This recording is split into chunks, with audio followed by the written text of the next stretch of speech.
सबका जय मसीह की। प्रिय भाई बहनों, आज हम परमेश्वर का वचन आपके बीच में भेजता हूँ। आप लोग अधिक से अधिक वचन को सुने। और प्रियो, सुनने से कोई ये नहीं होता है, सुनना हमारे लिए है, लेकिन सबसे बड़ी बात होता है चलना। जब तक हम प्रभु के वचन के अनुसार नहीं चलेंगे तो सारा वचन सुनना बेकार हो जाता है। तो प्रिय साथियों, निवेदन है जितने आप लोग वचन को सुने, हृदय में वचन को बसाएं और वचन के अनुसार जीवन को बिताएं। प्रिय साथियों, क्योंकि गलातियों 6:8 में वचन सिखाता है, क्योंकि जैसा बोएगा वैसा ही काटोगे। क्योंकि जो अपने शरीर के लिए बोता है वह शरीर के द्वारा ही विनाश की कटनी काटेगा, परंतु जो पवित्र आत्मा के लिए बोता है वह पवित्र आत्मा के द्वारा अनंत जीवन की कटनी काटेगा। आमीन। प्रिय साथियों, यहाँ पर प्रिय पौलुस जो है जीवन के बारे में समझाता है कि जैसा जो बोएगा वैसा काटेगा। प्रिय साथियों, पौलुस का कहने का मतलब है कि मनुष्य जो है इस संसार में है, जैसे कि हम बोने का काम जो करते हैं वो जमीन में करते हैं। वचन को सीखते हैं कि बोना हम तो संसार में जमीन में बोते हैं और जमीन पर काटते हैं, और बीज बोया जाता है। हम केवल इस जमीन में बोते हैं और काटते हैं, लेकिन प्रियो बीज जो होता है बोया जाता है।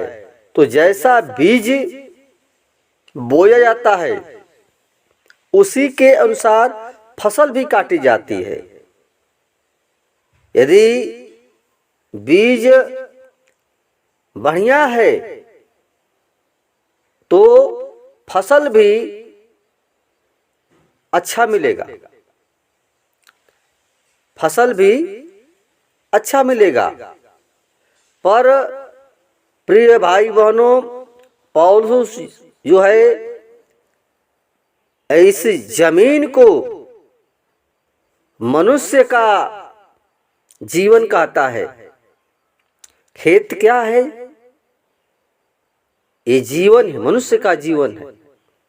और बीज परमेश्वर का वचन है। यदि मनुष्य अपने जीवन को परमेश्वर के वचन के अनुसार चलाता है तो वह अनंत जीवन की कटनी काटेगा। जो परमेश्वर के वचन के अनुसार चलेगा वह अनंत जीवन की कटनी काटेगा। क्योंकि प्रिय भाई बहनों, परमेश्वर का वचन ही मसीह है। ये वचन ही मसीह है। क्योंकि प्रभु यीशु की इच्छा के अनुसार जो जीवन को चलाने वाला और जीवन को काटेगा, जीवन की कटनी को काटेगा, जो यीशु मसीह की इच्छा के अनुसार चलेगा वो अनंत जीवन की कटनी काटेगा।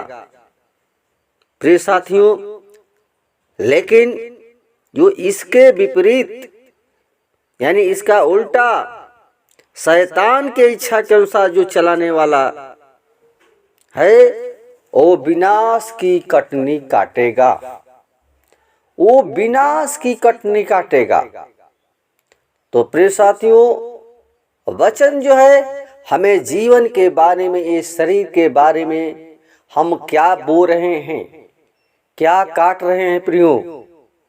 होशे जो है इस बात को बताता है कि होशे 10 का 13 पद में कि तुमने दुष्टता बोई और अधर्म की कटनी काटी है, तुमने झूठ का फल खाया है, तुमने अपने ही उपायों और बहुत से योद्धाओं पर भरोसा रखा है।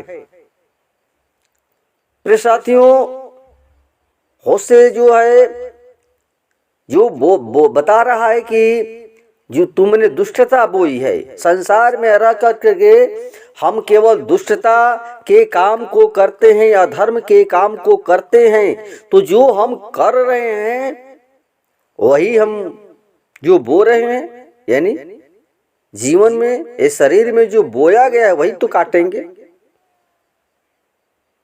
प्रिय साथियों, हम अधर्म की कटनी नहीं, हम दुष्टता हमारे जीवन से हमेशा हमेशा जाना चाहिए। हम कब तक हम संसार के जैसे बने रहेंगे। परमेश्वर प्रियो आप लोगों को जीवन दिया है, तो उस नए जीवन के अनुसार जीवन को बिताएं, क्योंकि प्रियो इस संसार में कुछ लेकर आए हैं न कुछ लेकर हम जा सकते हैं। इसलिए हम मनुष्यों पर भरोसा न करें, अपने ही बुद्धि पर भरोसा न करें। इसलिए अय्यूब कहता है, अय्यूब 4:8 में कि मैंने तो यह देखा है जो अधर्म का खेत जोतते और दुख बोते हैं वे ही काटते हैं। जो अधर्म के खेत को जोतते और दुख बोते हैं, हम अधर्म के खेत को जोतते हैं, इस पाप में, इस संसार में दुष्टता बोएंगे, दुख ही काटेंगे। अगर हम परमेश्वर का भय मानेंगे, हमारा अच्छा बीज होगा, अच्छा हमारा जीवन होगा, अच्छा ज्ञान होगा, अच्छा समझ होगा, तो प्रिय साथियों हमें दुख भोगना नहीं, हमें अनंत जीवन की कटनी काटने के लिए कहता है। क्योंकि मनुष्य परमेश्वर मनुष्य उसके कार्यों के अनुसार मनुष्य को परमेश्वर जो है उसके कार्यों के द्वारा फल देता है। परमेश्वर प्रियो हमारा जैसा काम रहेगा, हम जैसा हम करेंगे वैसे हमें परमेश्वर फल देगा। और जो भले कार्यों की धुन में रहता है और महिमा करता है और उस अमरता की खोज करता है, वही प्रियो अनंत जीवन काटेगा। परंतु जो व्यक्ति, जो मनुष्य स्वार्थमय अभिलाषाओं के बस में रहेगा, सत्य को नहीं जानता, अधर्म को मानता है, प्रियो उन पर परमेश्वर का प्रकोप पड़ेगा। इसलिए हम परमेश्वर का भय माने, परमेश्वर के डर में चलें। बाइबल में हम सीखते हैं दानियल के बारे में प्रियो, वो जैसा मनुष्य बोता है वैसा काटता है। तो दानियल को क्या हुआ? राजा दारा के शासन काल में दानियल था और जीवते परमेश्वर का उपासना करता था और प्रार्थना भी हमेशा करता था। प्रार्थना में हमेशा लवलीन रहता था। उसने राजा की उपासना नहीं की। राजा ने आज्ञा दी कि जो मेरे जो आज्ञा दी थी उसको कहा और उसको उपासना नहीं की। क्यों? क्योंकि उसका अटल विश्वास था कि परमेश्वर हमें छुड़ाएगा, वो छुड़ाने वाला परमेश्वर है। और उसने अधिपतियों की बात नहीं मानी, लेकिन वो परमेश्वर पर भरोसा रखा और दानियल को प्रियो माद में डाला गया, शेरों के माद में, शेरों के माद में डाला गया। और परमेश्वर के दूत, परमेश्वर ने अपने दूत को भेजकर शेरों को मुंह को ऐसा बंद कर दिया कि दानियल को कोई हानि नहीं हुई। प्रियो, दानियल को कोई हानि नहीं हुई। क्यों? क्योंकि वैसा बोया था और उसको शेर भी कुछ नहीं किया, छुआ तक नहीं। और परमेश्वर ने प्रियो अपने दूतों को भेजकर शेरों के मुंह को ऐसा बंद कर दिया कि दानियल को कोई हानि नहीं हुआ। इस पर राजा बहुत प्रसन्न हुआ और जो उनके विवादी थे उनको राजा ने उन लोगों को शेरों के माद में डाल दिया। इसलिए प्रियो उन लोगों को बाइबल सिखाती बताती है कि वो ज्यों ही वे माद की तक ही भी नहीं पहुंचे पाए थे, सिंहों ने झपट कर उसकी हड्डियों को चबा डाला। प्रिय साथियों, जो प्रभु के लिए उपासना करता है उसको परमेश्वर हमको जीवन देता है। प्रियो, इस संसार में हम उस पाप में से निकलें, उस संसार में से निकल करके जो अधर्म के काम हैं उस काम को, उस अभिलाषा को, जो हम अपना जीवन स्वार्थमय अभिलाषाओं के बस में होकर हम सत्य को भूल जाते हैं और अधर्म के मार्ग पर चलते हैं, तो प्रियो परमेश्वर इन बातों से हमें बचाना चाहता है। इसलिए कहता है कि जैसा जो बोएगा वैसा काटेगा। इसलिए ये शरीर प्रियो है, मिट्टी का है, तो ये नाश हो जाएगी। इसलिए परमेश्वर यास आत्मा के बारे में बात करता है। जो आत्मा परमेश्वर ने दिया है वो परमेश्वर प्रियो आपसे बातचीत करता है।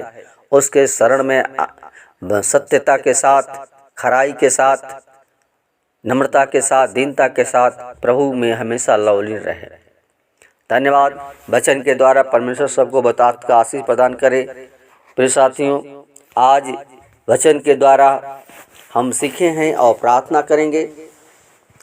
धन्यवाद, धन्यवाद, धन्यवाद, धन्यवाद हे स्वर्ग और पृथ्वी को बनाने वाले परमेश्वर। हम जानते हैं प्रभु तेरा वचन ही हमें दृढ़ता और पाप से, दुख से बचाता है, क्योंकि प्रभु जो खराई से चलता है और निडर चलता है। प्रभु हम संसार में लोग हैं पिता जो इस संसार में स्वार्थमय जीवन बिताते हैं पिता, लेकिन हम चाहते हैं प्रभु जी जितने भाई बहन वचन को सुने और जीवन प्रभु जी बदलने पाए, उनका जीवन नाश होने से बचाए पिता परमेश्वर। उनको बुद्धि दे, ज्ञान दे, समझ दे पिता परमेश्वर, ताकि उनके द्वारा प्रभु जी बहुत से आत्माएं बचाई जाएं। और प्रभु तू आत्माओं का प्यासा था, इसलिए खुदा हम चाहते हैं प्रभु जी बहुत से आत्माएं बचाई जाए जो तेरे वचन को सुने, हृदय में बसाएं और तेरे वचन के अनुसार चलने पाए। खुदा हम प्रभु प्रार्थना करते हैं उन भाइयों के लिए जो संसार में हैं, अभी स्वार्थमय जीवन बिताते हैं, उनके लिए प्रार्थना करते हैं प्रभु हर एक के जीवन को प्रभु जी ओ प्रभु जी नया करे, नया जीवन दे, नया बुद्धि दे, ज्ञान दे, समझ दे पिता परमेश्वर, ताकि खराई सच्चाई के साथ तुझ पर भरोसा विश्वास करते हुए तेरे वचन के अनुसार, तेरे व्यवस्था के अनुसार जीवन को बिताने पाए पिता। इस संसार में रहकर नाना प्रकार के दुखों से प्रभु जी मनुष्य परेशान है, उनको जीवन में प्रभु जी अपना सामर्थ्य पिता परमेश्वर और उनके आँखों को, कानों को खोले पिता परमेश्वर, ताकि तेरे वचन में प्रभु जी अल्लाह रहे पिता परमेश्वर। प्रार्थना करने वाला जीवन होने पाए, उनका जीवन प्रभु जी हमेशा प्रभु जी खुशहाल होने पाए पिता। वो आत्मिक जीवन में ऊंचा बढ़ सके पिता परमेश्वर, ताकि हर एक लोग प्रभु तेरे नाम के द्वारा प्रभु जी अनंत जीवन की कटनी काटे पिता। हर एक सत्य के मार्ग को फिरें, अधर्म से मुड़े पिता परमेश्वर, फिर करके और सत्य के मार्ग पर चलें। धन्यवाद हमारी प्रार्थना सुनने के लिए। दुआ यीशु के नाम से मांगते हैं, सुन और दया से कबूल करे। आमीन।